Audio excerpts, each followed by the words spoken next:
The plague on livestock. Then the Lord said to Moses, "Go to Pharaoh and say to him, 'This is what the Lord, the God of the Hebrews, says, Let my people go, so that they may worship me. If you refuse to let them go and continue to hold them back, the hand of the Lord will bring a terrible plague on your livestock in the field, on your horses, donkeys and camels, and on your cattle, sheep and goats. But the Lord will make a distinction between the livestock of Israel and that of Egypt, so that no animal belonging to the Israelites will die.'"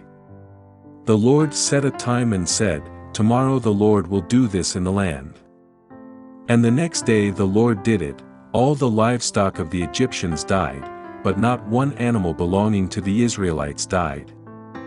Pharaoh investigated and found that not even one of the animals of the Israelites had died. Yet his heart was unyielding, and he would not let the people go. The plague of boils. Then the Lord said to Moses and Aaron, "Take handfuls of soot from a furnace and have Moses toss it into the air in the presence of Pharaoh. It will become fine dust over the whole land of Egypt, and festering boils will break out on people and animals throughout the land." So they took soot from a furnace and stood before Pharaoh. Moses tossed it into the air, and festering boils broke out on people and animals. The magicians could not stand before Moses because of the boils that were on them and on all the Egyptians. But the Lord hardened Pharaoh's heart, and he would not listen to Moses and Aaron, just as the Lord had said to Moses. The plague of hail.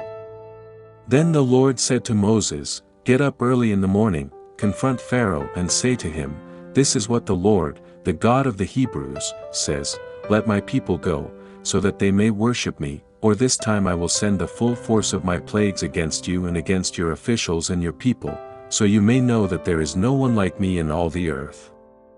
For by now I could have stretched out my hand and struck you and your people with a plague that would have wiped you off the earth. But I have raised you up for this very purpose, that I might show you my power and that my name might be proclaimed in all the earth.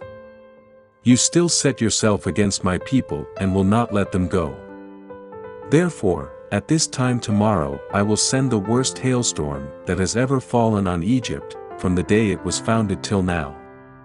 Give an order now to bring your livestock and everything you have in the field to a place of shelter, because the hail will fall on every person and animal that has not been brought in and is still out in the field, and they will die."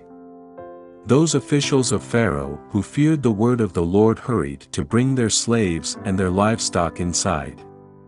But those who ignored the word of the Lord left their slaves and livestock in the field. Then the Lord said to Moses, "Stretch out your hand toward the sky so that hail will fall all over Egypt, on people and animals and on everything growing in the fields of Egypt." When Moses stretched out his staff toward the sky, the Lord sent thunder and hail, and lightning flashed down to the ground. So the Lord rained hail on the land of Egypt, hail fell and lightning flashed back and forth. It was the worst storm in all the land of Egypt since it had become a nation.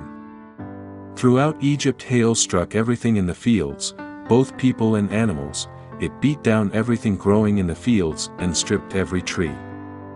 The only place it did not hail was the land of Goshen, where the Israelites were. Then Pharaoh summoned Moses and Aaron. "This time I have sinned," he said to them. "The Lord is in the right, and I and my people are in the wrong. Pray to the Lord, for we have had enough thunder and hail. I will let you go, you don't have to stay any longer." Moses replied, "When I have gone out of the city, I will spread out my hands in prayer to the Lord. The thunder will stop and there will be no more hail, so you may know that the earth is the Lord's. But I know that you and your officials still do not fear the Lord God." The flax and barley were destroyed, since the barley had headed and the flax was in bloom. The wheat and spelt, however, were not destroyed, because they ripen later.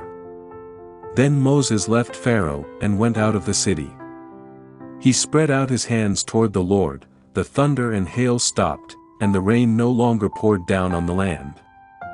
When Pharaoh saw that the rain and hail and thunder had stopped, he sinned again. He and his officials hardened their hearts. So Pharaoh's heart was hard and he would not let the Israelites go, just as the Lord had said through Moses.